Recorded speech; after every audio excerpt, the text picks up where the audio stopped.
안녕하세요. 책 읽어주는 에젤 강미경입니다. 암 전문의 김의신 박사님은 서울대 의대를 졸업하고 세계 최고의 암센터인 MD 앤더슨에서 30년 넘게 근무하시는 동안 미국 최고의 의사에 11번이나 선정되셨습니다. 그리고 탤런트 김수미님의 사촌 오빠라고 하시는데요. 암에 지는 사람과 암에 이기는 사람이 있다고 하시네요. 어떻게 병을 이길지 한번 배워볼게요.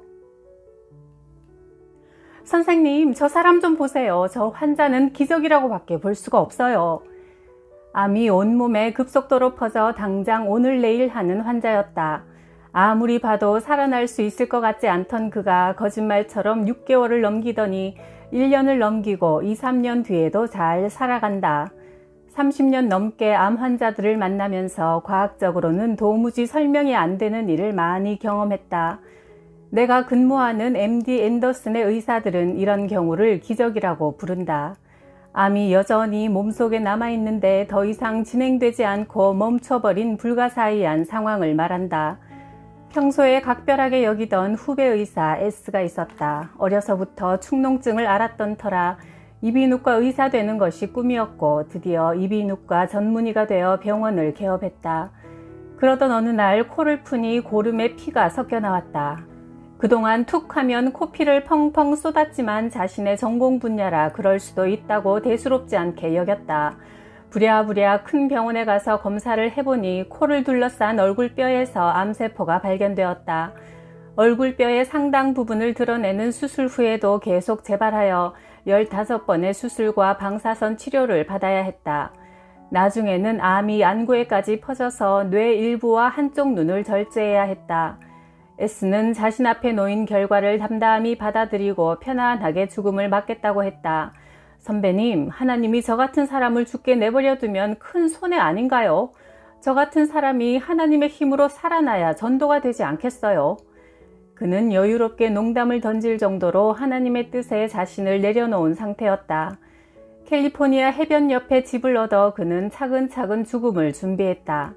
그에게 선고된 시간은 3개월 정도였다. 그런데 5개월이 지나고 1년, 2년이 흘러도 S는 죽지 않았다. 그렇게 시간이 흘러 무려 19년이 되었다.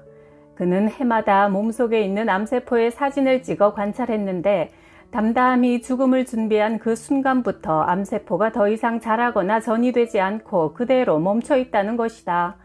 나도 의사지만 이런 것을 과학적으로는 도저히 설명할 방법이 없다. S는 방마다 스피커를 설치해 놓고 찬양곡을 듣는다고 했다. 그러면 마음이 평온해지기 때문이다. 그동안 바쁘다는 핑계로 나가지 않던 교회도 꾸준히 나간다. 비록 얼굴에 장애가 남았지만 봉사활동에도 열심이다.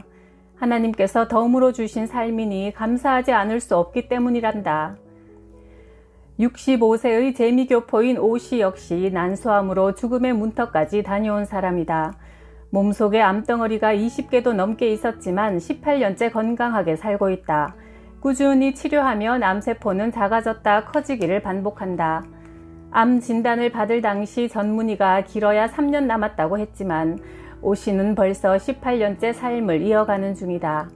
처음엔 자녀들이 중고등학생이 될 때까지 5년만 더 살게 해달라고 기도했고 나중에는 아이들이 결혼하는 모습만 보게 해달라고 또 5년을 빌었다. 이렇게 내리 10년을 더 살고 나니까 더 이상은 욕심을 부릴 수가 없어요. 그저 하루하루를 열심히 감사하는 마음으로 살고 있지요. 박사님, 저는 약에 의존하고 싶지 않아요. 대신 제가 겪은 것만큼 아픈 사람들, 더 절망적인 사람들을 위해 작은 힘이나마 보태고 싶어요. 앞으로는 하나님을 더 의지하며 살 거예요. 처음에 이런 이야기를 들었을 때 나는 몹시 당황했다. 목숨이 경각에 달린 암 환자가 약과 치료를 거부하고 봉사활동을 하겠다니. 그런데 어느 순간부터 거짓말처럼 난소암 수치가 뚝 떨어졌다. 삶에 대한 집착을 버리고 오직 감사한 마음으로 남을 위한 봉사에 매진한 결과라고 생각한다. 의사인 나로서도 그 이유가 무엇인지 뚜렷하게 짚어낼 말이 떠오르지 않는다. 오로지 하나님만이 아실 일이다.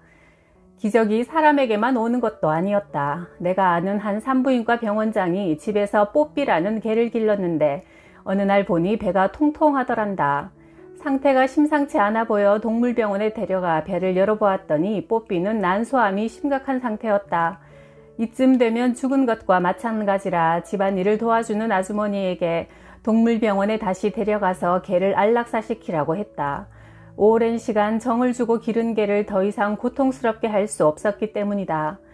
그런데 평소 뽀삐를 좋아했던 아주머니가 차마 안락사를 시킬 수가 없어 퇴근할 때 자신의 집으로 데려갔다. 그 사실을 모르고 있다가 몇 년이 지난 후 우연히 건강하게 뛰노는 뽀삐를 발견한 병원장이 깜짝 놀랐다. 병원으로 데려가서 CT를 찍어보니 온몸에 퍼져 있던 난소암이 모두 사라졌다고 한다. 이것이야말로 기적이라는 말 외에는 달리 표현할 방법이 없다. 내가 직접 본 기적의 주인공들은 암세포가 사라졌다기보다 진행이 정지된 경우들이었다. 우리는 아직도 암에 대해 모르는 것이 너무나 많다. 그 말은 곧 사람이 모르는 일에 대해 근심하고 걱정할 필요가 없다는 뜻이다. 걱정해봐야 별 소용이 없다.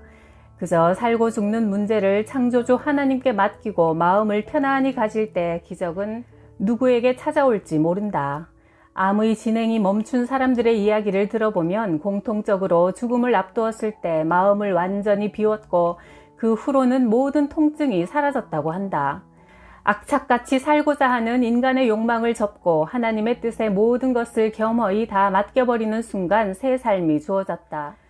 앞으로 주어진 시간을 조금이라도 더 충만하게 살아보겠다는 작은 희망을 꽃밭에 정성스럽게 물을 주듯 조금씩 키워나갈 때 암세포들은 어느 순간 힘을 잃는다. 맹목적으로 기적이 일어나기만 바라는 것은 어리석은 짓이다. 그러나 이 세상에 기적은 절대 없다고 단언하는 것도 어리석다. 최근 발표된 조사 결과에 따르면 평균 수명이 가장 긴 직업군이 종교인으로 82세였다. 반면 평균 수명이 가장 짧은 직업군은 연예인으로 65세다. 실제로 사람의 면역력을 직업별로 조사해보니 음악가, 코미디언, 특히 교회의 성가대원들은 놀랍게도 일반인에 비해 면역세포의 수치가 200에서 1000배 이상 높게 나왔다. 이들은 소소한 일에서도 기쁨과 감사를 발견하고 매일 노래하고 기도하는 사람들이다. 인생을 긍정적, 희망적으로 보고 매 순간 밝게 사는 사람이 암에 대한 저항력이 높다는 뜻이다. 종교를 갖고 마음을 평온하게 다스리는 것이 암 치료에 있어 중요하다는 사실은 이제 의학계의 확고한 정설이 되었다. 실제로 MD 앤더슨 암센터에서도 깊은 신앙심을 가진 사람들이 치료 효과가 높게 나타나는 것을 나는 많이 보았다. 캘리포니아 연구팀 역시 신앙생활과 건강에 관한 흥미로운 조사 결과를 발표했다. 교회 찬양대원들이 베토벤의 찬양곡을 연습할 때 그들의 입속에서 병과 싸우는 면역 단백질이 150% 증가하고 성가곡을 연주하는 중에는 240%나 증가함을 발견했다. 이는 찬송가를 부르는 동안 찬양대원들이 깊은 안정감과 행복감을 느끼는 것과 연관이 있다. 앞에서 언급한 이비인후과 의사 후배 S도 방마다 스피커를 설치해 성가곡을 따라 부르고 클래식 음악을 감상하면서 20년 가까이 잘 살고 있는 암 환자가 되었다. 일주일에 한 번 이상 예배나 미사 같은 종교 활동에 참가한 사람이 평균 7년 이상 더 오래 산다는 보고가 있다. 찬양과 기도가 마음에 안정을 주고 몸을 이완시켜 면역세포를 활성화시키는 데 큰 영향을 미친다. 1998년 듀크 대학교 의료원에서 발표한 연구 결과도 흥미롭다. 주일에 꼬박꼬박 교회에 출석한 사람들이 병원에 입원할 가능성이 매우 낮다는 것이다. 입원한 환자의 경우에도 교회에 자주 나가는 환자가 그렇지 않은 환자보다 입원 기간이 훨씬 짧은 것으로 조사되었다. 이곳 MD 앤더슨까지 찾아와서 치료받는 한국인 암 환자들은 주로 죽을 상을 하고 누워있는 경우가 많다. 그러나 반면 미국인 암 환자들은 별것 아닌 일로도 깔깔거리며 소리내서 자주 웃는다. 자주 많이 웃어야 잘 버틸 수 있고 그래야 치료가 잘 된다. 특히 크리스천이라면 일상생활 속에서 찬송가를 자주 듣고 부르라고 권하고 싶다. 노래를 통해 얻어진 마음의 평화는 그 어떤 약보다 좋은 효과를 발휘할 것이다. 나는 서울대 의대를 마치고 25세 때 의사가 되어 월남전에 참전했다. 한국군 맹호부대와 십자성부대가 있는 곳에 후송병원이 두 군데 있었다. 군인들이 다쳐 한꺼번에 수십 명씩 들어오면 그야말로 아수라장이 되었다. 뒤통수가 깨진 사람, 손발이 없어진 사람, 내장이 쏟아진 사람 등 그 참혹함은 이루 말할 수 없었다. 전선에서 대치하던 중 갑작스럽게 베트콩이 공격을 해오면 놀란 장병들이 눈을 질끈 감고 총을 다다다닥 쏘아대는데 그러다 옆에 동료를 쏘는 경우가 있었다. 총을 쏠 때 두려움 때문에 눈을 감게 되어 벌어지는 우발적인 사고였다. 베트남에 있던 2년 동안 나는 인간이 극한 상황에서 두려움에 어떻게 지고 마는지 똑똑히 보았다. 작은 총상이라도 악을 쓰며 살겠다고 떼쓰는 환자는 거의 다 죽었다. 그런데 심각한 중상을 입어도 가만히 앉아 죽음 앞에 초연한 태도를 보인 환자들은 대개 살아남았다. 그런데 죽음의 공포에 잡아먹힌 사람들, 죽음으로부터 도망치려고 악을 쓰는 환자들은 얼마 못 가 죽었다. 아무리 살고 싶다고 떼를 써도 소용이 없었다. 이런 현상은 암 환자도 다르지 않다. 내가 내린 결론은 살고 싶다면 먼저 자신의 마음을 잘 다스려야 한다는 것이다. 살고자 하면 죽고 죽고자 하면 산다는 말도 비슷한 맥락이다. 사업을 하는 이 씨는 한국에서 여러 병원을 전전하다 마지막 희망을 품고 MD 앤더슨으로 왔다. 신약을 투여할 예정인데 성공 확률이 2%라는 말을 전달하자 얼굴이 새까맣게 변하며 심하게 투덜거렸다. 괜히 여기까지 왔구먼. 돈만 버렸네. 돈만 버렸어. 1%의 희망이라도 그게 어딥니까? 일단 의사를 믿고 치료를 받으세요. 아직 끝난 게 아니지 않습니까? 미국인 환자들은 이런 경우 대부분 긍정적인 반응을 보인다. 와우, 내게 아직 가능성이 있다는 거네요. 1%의 희망에도 감사하고 마음을 편안히 다스리는 사람들이 1%의 기적의 주인공이 되는 경우가 많다. 사람은 무슨 생각을 하느냐에 따라 신체의 반응이 달라진다. 우리 몸은 기분 상태에 따라 분비되는 호르몬이 다른데 기분 좋은 생각을 하면 면역력을 증가시키는 호르몬이 분비되기 때문이다. 병을 두려워하여 밤잠과 밥맛을 잃고 우울해하면 부신에서 스트레스 호르몬인 아드레날린과 코르티솔이 많이 나온다. 그러면 암세포를 잡아먹는 면역세포의 힘이 뚝 떨어지면서 결국 암을 키우는 꼴이 된다. 행복감을 느끼면 우리 몸에서는 보이지 않지만 분명히 에너지가 생성된다. 우리 몸은 마음을 어떻게 하느냐에 달려있다. 암이라는 진단을 받으면 이제 곧 죽겠구나가 아니라 앞으로 암이랑 같이 잘 살면 되겠구나 하고 생각하는 것이 좋다. 이 병이 나으면 남은 생을 어려운 사람을 위해 봉사하며 살겠습니다. 이런 간절함으로 목적 있는 삶을 기도한다면 기승을 부리던 암도 그 기세가 수그러들 때가 있다. 내 나이 72세다. 70이 넘도록 살아보니 결국 인간에게 가장 큰 기쁨을 주는 일은 필요한 사람에게 도움을 주는 삶이었다. 손익을 따지지 않고 도와줄 수 있는 것은 종교의 힘, 사랑의 힘이다. 암을 이기는 힘 역시 이런 사랑의 힘에서 나온다. 내가 만난 환자 중에 Y는 대장암, 갑상선암, 자궁암 등 가족 모두가 암을 한 가지씩 가지고 있었다. Y의 가족은 모두 짜고 매운 음식을 좋아해서 그런 음식을 평생 함께 먹어왔고 그러다 보니 저마다 가장 약한 장기에서 이상이 생긴 것이다. 이런 경우 식단만 바꿔도 암의 성장을 늦출 수 있다. Y 가족은 항암 치료를 시작한 후 그전까지 입에 달고 살던 인스턴트 식품, 탄산음료, 치킨과 맥주를 끊었다. 대신 현미, 콩, 조, 율무로 밥을 짓고 버섯, 청국장, 신선한 채소 위주로 반찬을 만들어 식탁에 올렸다. 아예 마당에 조그만 텃밭을 만들어 채소를 직접 길러 먹었다.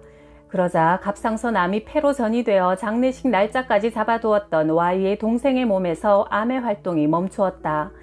그 뒤를 이어 대장암으로 고생하던 Y도 4차 항암 치료 후에 더 이상 암세포가 자라지 않았다.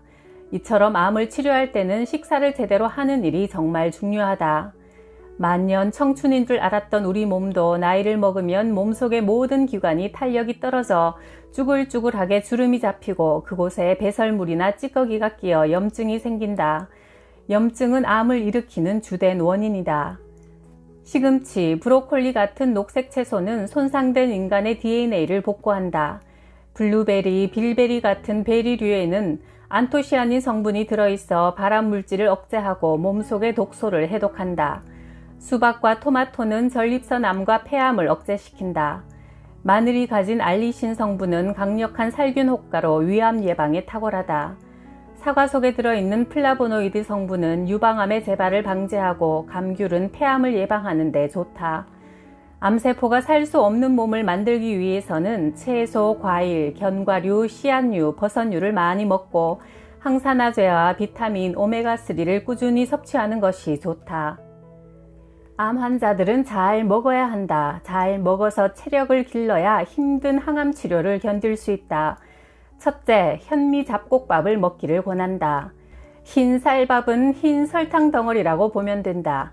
마주 앉아 식사하는 사람이 숟가락으로 흰 설탕을 푹푹 퍼먹고 있다고 생각해보라. 무섭지 않은가? 내가 한 번은 호기심으로 흰 쌀밥으로 식사를 하고 나서 혈당을 재보았다. 잡곡밥을 먹고 나서 혈당을 측정했을 때와는 큰 차이가 났다. 당연히 흰 쌀밥을 먹고 나서는 혈당이 쑥 올라갔고 현미밥을 먹었을 때는 그렇지 않았다. 평소에 흰 쌀밥 대신 현미 잡곡밥을 먹는 일은 암을 예방하는 가장 손쉬운 방법이다. 현미가 우리 몸의 독소를 해독해주기 때문이다. 현미는 벽시에서 왕겨만 벗겨낸 단계로 싹이 터서 자랄 수 있는 살아있는 씨앗이다. 현미의 신운에 들어있는 피티산 성분은 암세포가 성장하면서 뿜어내는 독성을 줄여준다. 이 고마운 신운을 고작 거칠다는 이유로 거부하다니 반찬 투정하는 어린애가 따로 없다. 또한 평소에 콩, 두부를 많이 먹은 사람은 유방암 위험이 60% 줄어들고 전립선암 발병률 역시 30%나 감소했다. 고기는 쇠고기나 돼지고기보다 오리고기를 조금씩 드시길 권한다. 오리 기름은 물에 녹는 수용성 기름이라 먹어도 지방이 몸에 끼지 않기 때문이다. 내가 암 이야기라는 제목의 강연을 할 때마다 청중에게 이렇게 물어본다. 여러분, 담배 좋아하세요? 혹시 치킨이나 핫도그 같이 기름에 튀긴 음식은요? 기름 냄새가 고소한 삼겹살 구이는 어떠세요? 제가 퀴즈를 하나 낼게요. 암 환자한테 담배가 더 나쁠까요? 삼겹살이 더 나쁠까요? 사람들은 아주 궁금하다는 표정이다. 기름에 튀긴 음식과 삼겹살이 담배보다 더 해롭습니다. 내 말에 다들 눈이 휘둥그레진다. 특히 40대부터는 동물성 기름을 소화하는 효소가 적게 나오기 때문에 몸에 들어간 기름이 몸 안에 차곡차곡 쌓인다. 즉 혈관벽에 기름이 낀다는 뜻이다. 혈관 안에 들러붙어 있던 기름 덩어리는 몸 안을 돌아다니다가 가느다란 모세혈관에 가서 달라붙는다. 이것이 뇌혈관에 가서 들러붙으면 중풍이나 치매가 온다. 그리고 간에 가서 붙으면 지방간이나 간암이 된다. 췌장에 붙으면 당뇨병이 생긴다. 일주일에 한두 번씩 꼬박꼬박 술과 고기를 먹으면 췌장에 기름이 끼어 췌장암이 된다. 췌장암은 기름진 육식 위주의 식사를 자주 하는 사람들에게 주로 발생하여 부자병이라고 한다. 여보, 식사하세요. 카레 만들었어요. 당신이 채소, 생선, 카레가 항암에 좋다고 꾸준히 식탁에 올리라고 했잖아요. 식탁에는 가지와 양파를 넣은 카레가 올라와 있다. 카레에는 강황이 들어가는데 강황에는 커큐민이라는 좋은 성분이 있다. 이 성분은 유독 항암 효과가 뛰어나다. 얼마나 효과가 좋은지 미국에서는 이 커큐민을 알약으로 판매할 정도다. 평소에 몸을 따뜻하게 해야 면역력이 높아지므로 하루에 40분 정도 걷기, 수영, 조깅, 자전거 타기를 하면서 땀이 조금 배어 나올 정도로 운동하는 것이 좋다. 염증을 줄이는 비타민 D를 몸에 흡수시키기 위해 햇빛을 자주 보고 꾸준히 산책하면 좋다. 나는 새벽 기도를 마치고 집에서 아침 식사를 한 뒤 1시간 정도 아내와 함께 수영을 하거나 가벼운 걷기를 한다.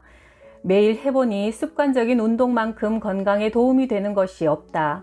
저녁에도 식사를 마치고 1시간 후부터 아내와 함께 동네를 걸으며 산책한다. 그리고 평소 병원에서 엘리베이터 대신 계단을 이용한다. 건강하게 태어나는 것은 운명이지만 건강하게 사는 것은 자신의 노력에 달려있다. 선생님, 저는 빨리 죽어야 합니다.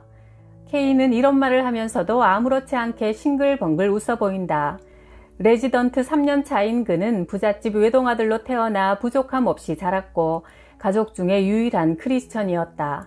그런데 어느 날 마른 기침이 나오고 숨이 차서 CT 촬영을 해보니 10cm 크기의 암덩어리가 정맥을 누르고 있는 악성 림프종이었다. 곧바로 항암 치료를 시작했다. K는 이제부터 내 꿈은 선교사라며 병이 나은 후에는 해외 선교 활동을 하겠다고 선언했다. 선생님, 저는 아무 부족함 없이 받기만 하고 자랐습니다.